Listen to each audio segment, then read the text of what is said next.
Magandang umaga! Kumusta po? Narito po ulit ang update natin para sa lagay ng ating panahon. Ngayong umaga po ng May 1, 2026. Sa ngayon po ay patuloy pa rin na easterlies ang hangin na umiihip po dito sa ating bansa lalo na sa silangan.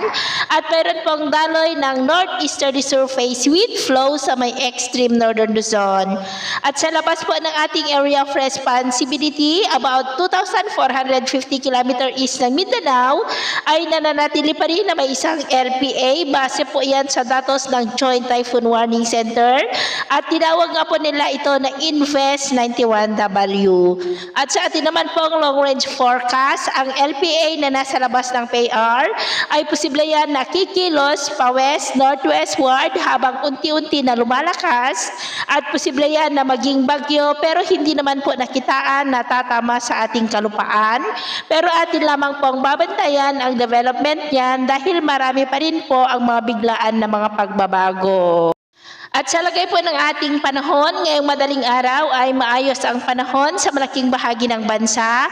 Pero may tsansa pa rin ng mga isolated rains sa ilang bahagi po ng Babuyan Islands, Polillo Island, Marinduque, southern part ng Palawan, Tacloban, Tawi-Tawi at Holosulu. At mamaya ay sisikat ang araw sa malaking bahagi ng bansa, mainit at maalinsangan ang panahon.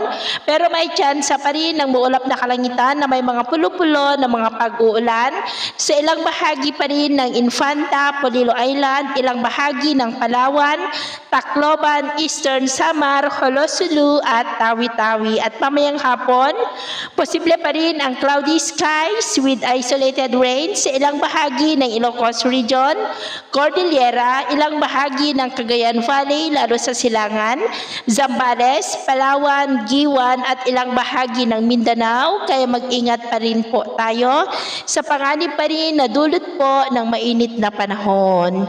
At sa atin naman pong mga baybayin, wala po tayong nakataas na namang gale warning signals, pero iba yung pag-iingat lamang po kung papalaot tayo para po mas makaiwas sa mga sakunang pangkaragatan. So ito lang latest update natin sa araw na ito. At ako pa muli si James na nagsasabing sa kahit na pagsubok po na darating sa ating buhay, huwag po tayong mawawalan ng pag-asa. Thank you and God bless!